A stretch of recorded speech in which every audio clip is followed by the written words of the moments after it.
আসসালামু আলাইকুম সুপ্রিয় শিক্ষার্থীরা, তোমরা সবাই কেমন আছো? আশা করি সবাই অনেক অনেক ভালো আছো। তোমরা যারা মাধ্যমিকের ষষ্ঠ শ্রেণীতে পড়াশোনা করছো, তোমাদের ষষ্ঠ শ্রেণীর রেজিস্ট্রেশনের নোটিশ প্রকাশ করা হয়েছে। সেখান থেকে আজকে আমরা জানবো তোমাদের রেজিস্ট্রেশন কবে শুরু হবে এবং কবে শেষ হবে, তোমাদের রেজিস্ট্রেশনের জন্য কত টাকা ফি দিতে হবে, তোমাদের রেজিস্ট্রেশনের জন্য শিক্ষার্থীর বয়স সীমা কত, অর্থাৎ সর্বনিম্ন বয়স কত হতে হবে অথবা সর্বোচ্চ কত বয়স পর্যন্ত শিক্ষার্থীরা ষষ্ঠ শ্রেণীতে রেজিস্ট্রেশন করতে পারবে। এরপর আমরা জানব বোর্ড পরীক্ষা হবে কিনা, কারণ রেজিস্ট্রেশনের সাথে বোর্ড পরীক্ষার একটা সম্পৃক্ততা রয়েছে। এখন ষষ্ঠ শ্রেণীতে কেন রেজিস্ট্রেশন করা হচ্ছে, বোর্ড পরীক্ষা হবে কিনা, এই বিষয়টা নিয়েও আমরা আলোচনা করব। ষষ্ঠ শ্রেণীতে রেজিস্ট্রেশন করতে পারবে 9 থেকে 15 বছর বয়সীরা, ফি 74 টাকা। ষষ্ঠ শ্রেণীর শিক্ষার্থীদের অনলাইনে রেজিস্ট্রেশন শুরু হবে আগামী 10 সেপ্টেম্বর। এই প্রক্রিয়া চলবে আগামী 9 অক্টোবর পর্যন্ত। রেজিস্ট্রেশন করতে শিক্ষার্থীর বয়স 9 বছরের বেশি হতে হবে, আর এই শ্রেণীতে রেজিস্ট্রেশনের ক্ষেত্রে সর্বোচ্চ বয়সসীমা হবে 15 বছর। তবে বিশেষ চাহিদা সম্পন্ন বা প্রতিবন্ধী শিক্ষার্থীদের ক্ষেত্রে বয়সসীমা সর্বোচ্চ 20 বছর। রেজিস্ট্রেশন ফি সবার জন্য 74 টাকা। আজ সোমবার 2 সেপ্টেম্বর ঢাকা মাধ্যমিক ও উচ্চ মাধ্যমিক শিক্ষা বোর্ডের এক বিজ্ঞপ্তিতে ষষ্ঠ শ্রেণীর শিক্ষার্থীদের রেজিস্ট্রেশনের বিষয়ে এইসব তথ্য জানানো হয়েছে।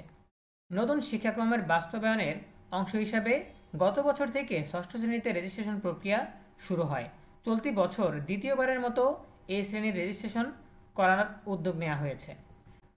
সো এই ছিল আমাদের এখনকার আপডেট। ঠিক আছে, এখন আমরা যদি ভিডিও শেষ করার আগে আরও একবার সামারি দিই, তোমাদের কবে শুরু হবে রেজিস্ট্রেশন শুরু হবে তোমাদের আগামী 10 সেপ্টেম্বর থেকে। কবে শেষ হবে 9 অক্টোবর। এই সময়ের মধ্যে তোমাদের বিদ্যালয়ে যোগাযোগ করে ষষ্ঠ শ্রেণীর রেজিস্ট্রেশন সম্পন্ন করতে হবে।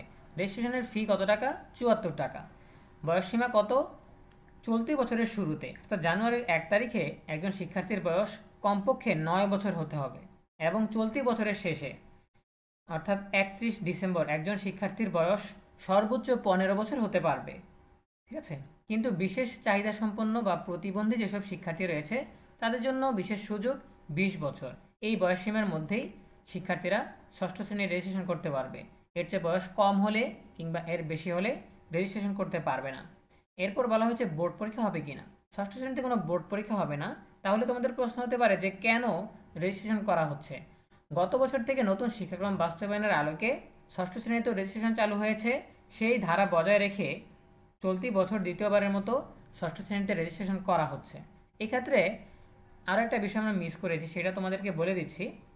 এতে আরও জানানো হয়েছে পাঠদানের অনুমতি ও স্বীকৃতিপ্রাপ্ত শিক্ষা প্রতিষ্ঠানে অধ্যয়নরত শিক্ষার্থীরা নিজ শিক্ষা প্রতিষ্ঠানের নামে রেজিস্ট্রেশনের সুযোগ পাবে, আর পাঠদানের অনুমতিবিহীন প্রতিষ্ঠানের শিক্ষার্থীরা পার্শ্ববর্তী বা নিকটতম অনুমোদিত নিম্ন মাধ্যমিক, মাধ্যমিক, স্কুল অ্যান্ড কলেজের মাধ্যমে রেজিস্ট্রেশন করতে পারবে। ঠিক আছে, অর্থাৎ এখানে বলা হয়েছে যদি তোমার স্কুলটা নিবন্ধিত হয় বা পাঠদানের অনুমতিপ্রাপ্ত হয় বা লাইসেন্স প্রাপ্ত হয়, সেই ক্ষেত্রে তুমি তোমার নিজের স্কুলেই রেজিস্ট্রেশন করতে পারবে। আর যদি তোমার স্কুলের লাইসেন্স না থাকে বা পাঠদানের অনুমোদন না থাকে, সেই ক্ষেত্রে তোমার আশেপাশে যেই অনুমোদিত স্কুলগুলো রয়েছে সেখান থেকে তুমি রেজিস্ট্রেশন কমপ্লিট করতে পারবে। তো এই জন্য যদি তোমার লাইসেন্স না থাকে তোমার প্রতিষ্ঠানে, সেই ক্ষেত্রে তোমার প্রতিষ্ঠানের প্রধান শিক্ষকের কাছে যোগাযোগ করলেই সে পার্শ্ববর্তী শিক্ষকদের সাথে বা পার্শ্ববর্তী বিদ্যালয়ের শিক্ষকদের সাথে যোগাযোগ করে রেজিস্ট্রেশন করে দিবে।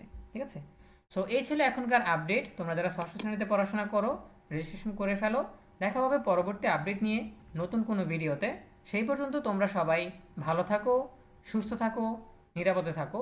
তোমাদের সকলের জন্য রইল অনেক অনেক শুভকামনা। ধন্যবাদ সবাইকে।